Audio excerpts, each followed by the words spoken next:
তো তালিব ইলম বা ওই বাচ্চাটা উত্তর দিচ্ছে যে হযরত আমি খুব গরিব মানুষ, আমার নিজস্ব কোনো কিতাব নেই, সাথীদের কিতাব নিয়ে পড়তে হয়, কিন্তু তারা ক্লাসের সময় আমার কিতাব দেয় না, এজন্য যখন তারা ঘুমিয়ে পড়ে এই কিতাবটা আমি নিই, কিন্তু কিতাবটা যে আমি পড়ব তার নির্দিষ্ট বা নিজস্ব কোনো আলো না থাকার কারণে আমি এই সরকারি আলোতে পড়াশোনা করেছি।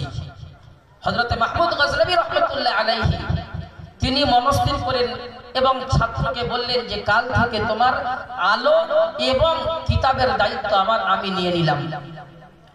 তিনি এই মনস্থির করার পরে ফিরে আসলেন, রাত্রিবেলা ঘুমিয়ে পড়লেন। তাহাজ্জুদের সময় দেখছেন যে আল্লাহ রাসূল সাল্লাল্লাহু আলাইহি ওয়াসাল্লাম এসে তাকে ডাকছেন, হে মাহমুদ, হে সমুক্তগুণের পুত্র মাহমুদ, তুমি উঠে পড়ো, তাহাজ্জুদ পড়বে না? হযরত মাহমুদ গজনবী রাহমাতুল্লাহ আলাইহি ধড়ফড় করে ঘুম থেকে উঠলেন। ওঠার পরে তাহাজ্জুদ আদায় করলেন। সকালে ফজরের নামাজের পরে মন্ত্রীদেরকে, ওজিরদেরকে জিজ্ঞাসা করলেন যে আমি তোমাদেরকে একটা প্রশ্ন রেখেছিলাম, 3টে প্রশ্ন, সেই প্রশ্নের উত্তর কি তোমরা কেউ